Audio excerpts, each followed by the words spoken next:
অলপ আগতে শিবিৰ পাইছিলোঁ আৰু ইয়াত আহি জানিব পাৰিছোঁ দাদা যে যুদ্ধত আমাৰ পৰাজয় হৈছে।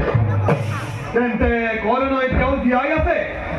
নিমাত কিয় দাদা ধৰ্মৰাজ? এই বীৰত্বৰে তই গৰ্জন কৰি দুৰ্যোধনৰ ওপৰত প্ৰতিশোধ ল'ম বুলি কৈছিলি।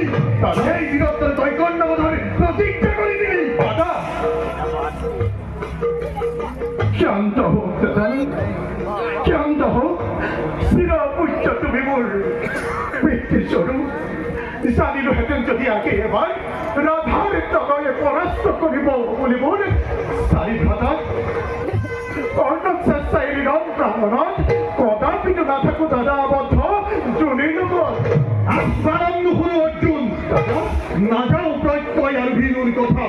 দাদা নিজ কুলোদ্ভৱ ৰাধাৰ নন্দনে সমক্ষেত্ৰত মুখ পাই কৰে অপমান। আৰু তই কাপুৰুষ যুদ্ধ পৰিহৰি সখীৰ মনত তোৰ উৰাহত মাত্ৰ হলি প্ৰত্যুষতে গৈ ক্ষমা কৰিবা দাদা, ক্ষমা কৰিবা। এই অধৰ্মক আৰু নদুখিবা। আঁতৰ হওক দাদা, আঁতৰ হওক দাদা। এই ভগৱতীয়ে তই গান্ধীক ধৰিছ। এই ভগৱতীয়ে তই নিজে নিজে গান্ধী মই কিনি দিব খাব। দাদা নালাগে নালাগে ভীৰু, দলিয়াই অংশবিলা গান্ধী মই নাই প্ৰয়োজন।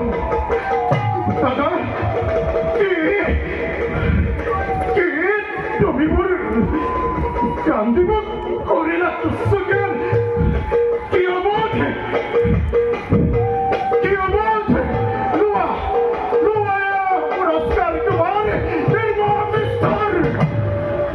মূৰ্খ মাটিৰ মানুহ কৰে মাটিতে নিয়তিৰ গৰাকী মানুহ জনম মৃত্যু।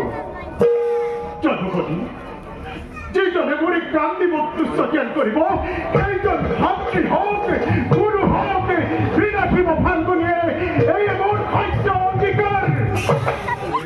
ধৰ্মৰ শ্ৰেষ্ঠ যায় পিতৃ তুল্য যায় তেনে মহাগুৰু লাভ কৰি নালাগে পাঠ্য পালিব তুমি সত্য অংগীকাৰ।